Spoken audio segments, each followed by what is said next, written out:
Hello there, and welcome to the Fish Tank Barn. A little over 2 months ago, I set up a 29-gallon tank using plants that I purchased using the mystery box from the Aquarium Co-op. Now that some time has elapsed, I'd like to give you an update on how this tank is doing.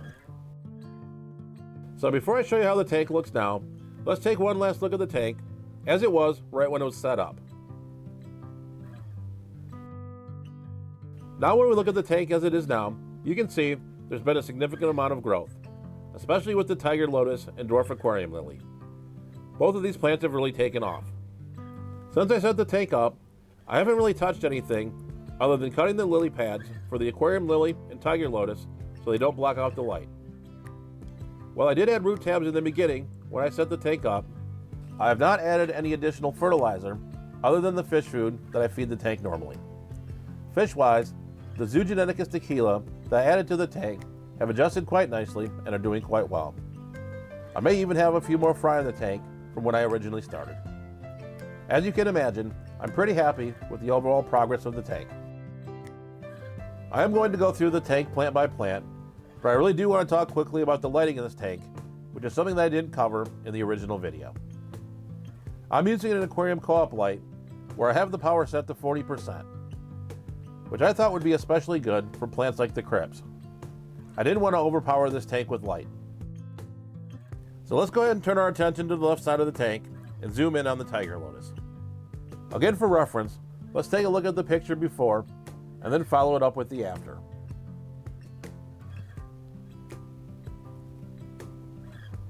I had never kept tiger lotus before, so I'm pretty excited to see the growth of this plant.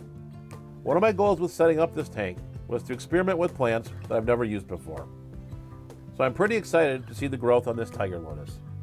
This plant does send up quite a few lily pads, so I do have to trim them off from time to time.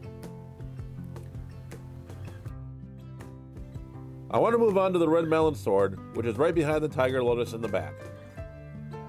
Let's quickly look at the before video before we check out the after. This plant has kind of struggled a little bit, as you can see the die-off in the leaves. However, if you look at the middle, you can see some new growth coming in as it adjusts to the new tank. I'll keep an eye on this plant just to make sure it's not getting outcompeted by the tiger lotus and the lilies. Moving on to the middle of the tank, let's take a look at the dwarf sagittaria. Looking at the original video, you can see that it's quite small, and as we move to its current state, we can see that there's definitely been some growth. What I'm really excited about though is that this plant has started to spread and has the making of a really nice foreground in this tank. I'm definitely looking forward to seeing this plant continue to spread throughout the front portion of the tank. So let's go ahead and move to the right hand side of the tank and take a look at the dwarf aquarium lily in the back corner. Like its tiger lotus cousin, you can see that it's really taken off compared to how it started.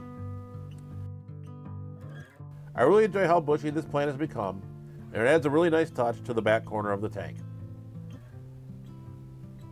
I will say though that this plant sends up a lot of lily pads, so you'll have to be diligent about trimming them. We now get to the plant in the foreground, which is the crypt lucens. If you look at the original video, this plant has definitely filled out some. Crypts can be rather slow growing, so I'm not surprised that it hasn't started to spread yet. Like I said in the opening of this video, I'm really happy with the progress of this tank. Both the tiger lotus and dwarf aquarium lily really add a lot of depth to this aquarium.